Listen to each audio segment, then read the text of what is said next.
Hello everyone, this is Dr. Jason West with a topic that's near and dear to my heart because I see it every day, and that is barriers to healing. Why do some people get better with different treatments, and why do people struggle or stay the same? And when I first started practice, I thought everyone wanted to get better. And so I have three stories that I tell people that illustrates this point.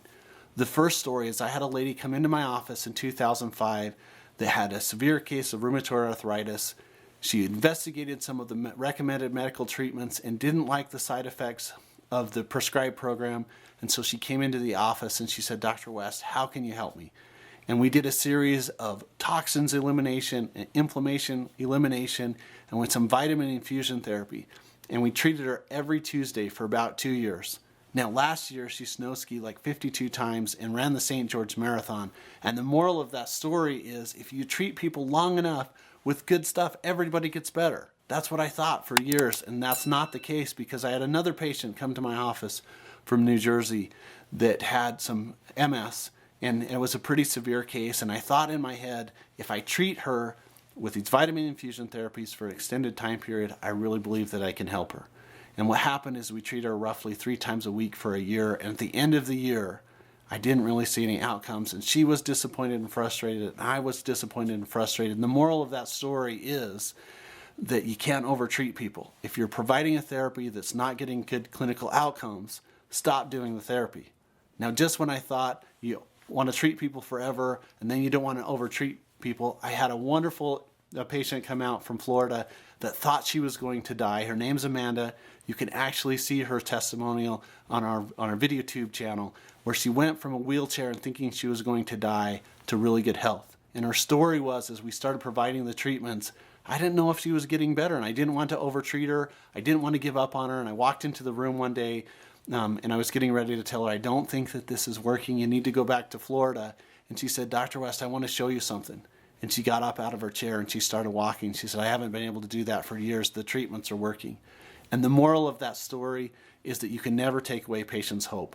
So treat people forever, don't overtreat people, never remove help. And out of that experience, I learned that there's actually 5 barriers to healing. Now, the first barrier to healing, why people aren't getting better from a healthcare condition, if they have the wrong treatments and then they have the wrong doctors.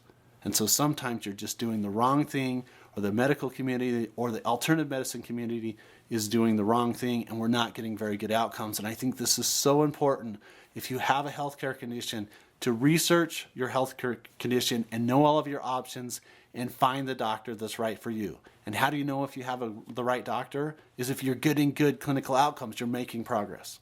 Hey, thanks for watching the video. If you'd like more information, education, or want to work with us, head over to bestmedicaloptions.com. And if you want to help to reach, teach, and heal the world, leave a comment, like, share it with someone that you love. It may seem like an impossible task, but those that are crazy enough to think that they can change the world are the ones who do. The second reason why people don't get better is because they don't want to get better. Now, this seems really, really unusual. I didn't think that this was happening when I first started taking care of people. But sometimes what happens with people is that they have a disease and they become the disease, or it becomes their identity. And they can say, well, I could have been a first chair in the symphony, or I could have been a senator or astronaut or president of the United States, but because I have this chronic debilitating disease, I can't do that. And they like the attention, and they actually are enabled by their inner circle. And so sometimes they don't want to get better. And this is a really hard truth for the doctor, for the patient, and for the patient's inner circle, which is the third barrier to healing. The inner circle. Because if a patient investigates a therapy that they want to do, or they like a doctor and they don't have support from the inner circle, it's been my experience that people really don't get better. You don't necessarily have to have the inner circle agree with the therapies that the patients are doing, but if they provide barriers, it's really, really difficult on the patient. The other reason why people don't get better is because they run out of financial resources. You know, in America, we have a great crisis care interventions where if you have a heart attack or you have a car accident, that's the best in the world for that type of medicine. But if you're in the chronic disease category, sometimes what happens is we try to treat everybody like they have an emergency, and we don't get the outcomes that we expect in the long-term solution or the long-term healthcare arena. And financially, it's really, really expensive to go through and look at all the different doctors and go into your insurance program or your cash pay system. And so finances are a huge barrier to healing. So we have wrong doctors, wrong treatments. We have patients that don't want to get better. We have the inner circle, and we also have financial barriers. And that's the reason why sometimes people don't get better. So when we talk about the barriers to healing, you got to know of all of your options. You got to research the doctors. You need to educate and make sure that your inner circle is helping you with all of your different options and that they support you in your treatment options. They don't have to always believe it as long as they're not a barrier. And then there's all these different mechanisms and the treatments available that as you research and you can find them and you can put them with your financial parameters, that you can find your path to health. I believe there's a way. I believe there's always hope.